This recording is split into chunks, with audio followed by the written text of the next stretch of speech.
The hammer slipped from Noah's hand and crashed against the wood with a loud crack that echoed across the dry land. He froze. For a moment, the only sound was his own breathing. Then the laughter came again. "Look at the old man," someone shouted from the hill. "Building a boat where there is no water." More laughter rolled down like stones. Noah wiped the sweat from his forehead and picked up the hammer again. His hands were tired, but his eyes were steady. "Keep working," he whispered to himself. God said it. That is enough. Behind him, his son Shem carried a long beam of gopher wood. "Father," he said quietly, "they are back again." "I know," Noah replied without turning. Ham walked over, shaking his head. "They brought more people today. Even children. They point at us like we are part of a show." Japheth dropped a bundle of ropes beside them. "Do you ever wonder, what if they are right? What if nothing happens?" Noah finally turned to face his sons. His voice was gentle but strong. "Did God speak to me?" "Yes," Shem answered. "Has God ever lied?" "No." "Then we build." The boys nodded, though doubt still flickered in their eyes. Across the valley, a group of men stood watching. One of them cupped his hands around his mouth and shouted, "Noah, tell us again about this great flood.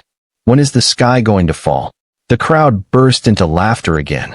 Noah set down his hammer and walked toward them slowly. The people grew quiet, curious. "You laugh now," Noah said calmly. "But God has seen the evil in the world. People hurt each other. They lie. They steal. Their hearts are hard. God will send rain, and water will cover the earth." A young man stepped forward. "Rain? Old man, we have never even seen rain like you describe. You expect us to believe the whole earth will drown." Another added, "If your God is so powerful, why choose you? You are just a farmer." Noah looked at them with sadness, not anger. "God chooses those who listen." One woman shook her head. "You are wasting your life." Noah turned back toward the ark. Behind him, the laughter started again. Years passed. The ark grew bigger and bigger until it looked like a giant mountain of wood rising from the earth. Children who had once laughed were now grown, yet they still mocked him. One afternoon, as Noah sanded a rough edge, his wife came to him with bread and water. "You must rest," she said softly. "No time," Noah replied. "There is still much to finish." She studied his face. "Do you ever feel afraid?" He paused. "Yes," he admitted.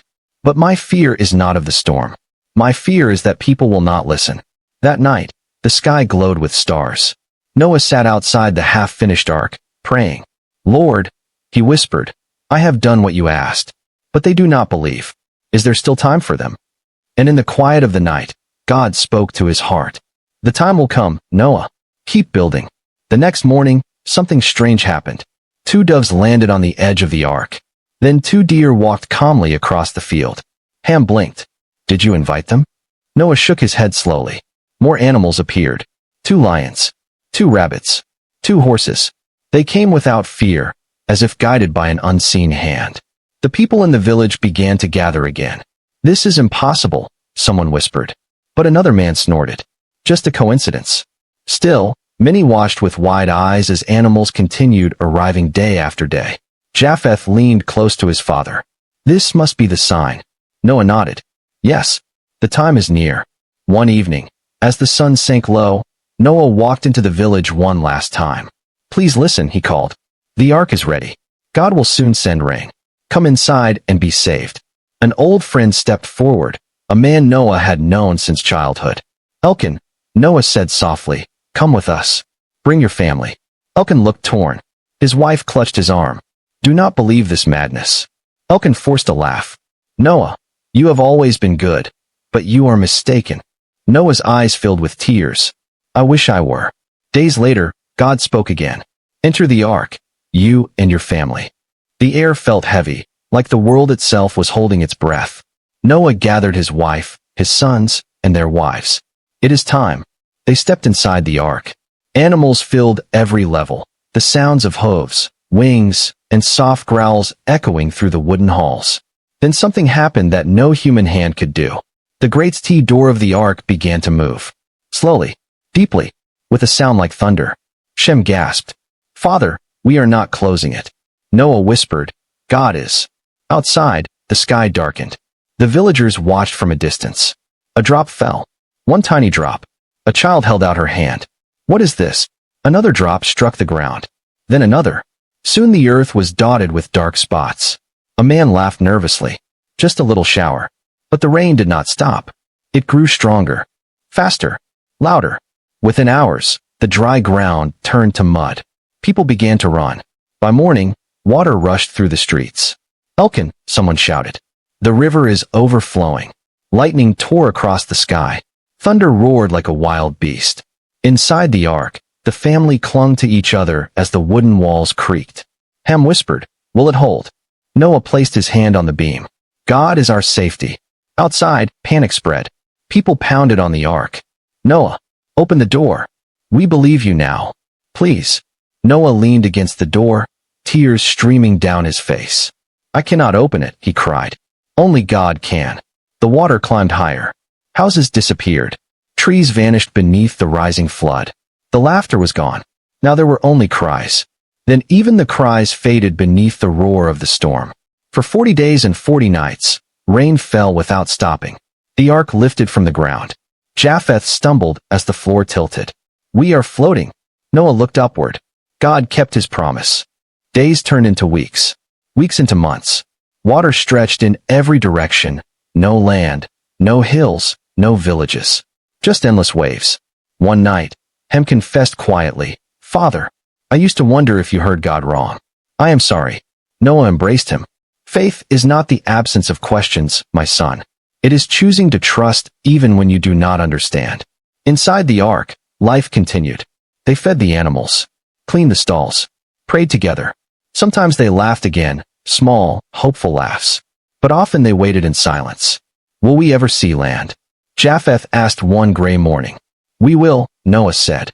God remembers us. At last, after many months, the ark scraped against something solid. The sound jolted everyone awake. Shem rushed to the window. Mountains. I see mountains. Hope flooded their hearts. Still, Noah waited. He opened a small window and released a raven. It flew back and forth, but never settled.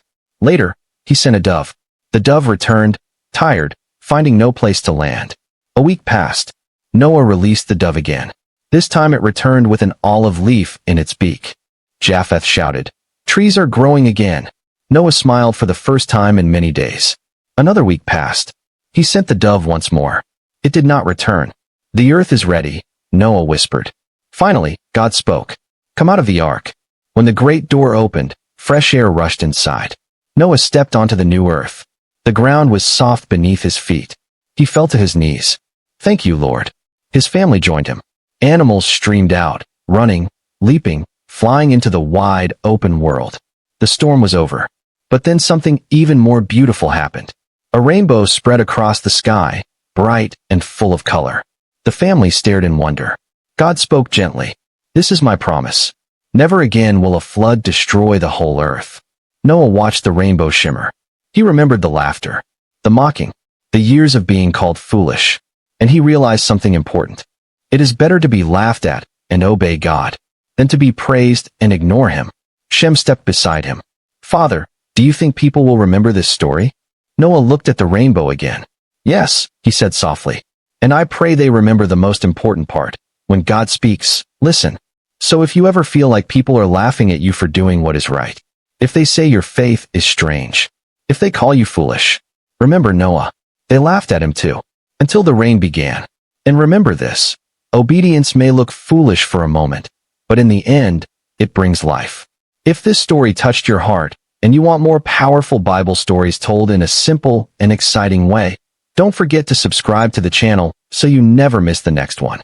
Like this video if it strengthened your faith, and share your thoughts in the comments. What lesson did Noah's story teach you today? And always remember, even when the world laughs, walk with God.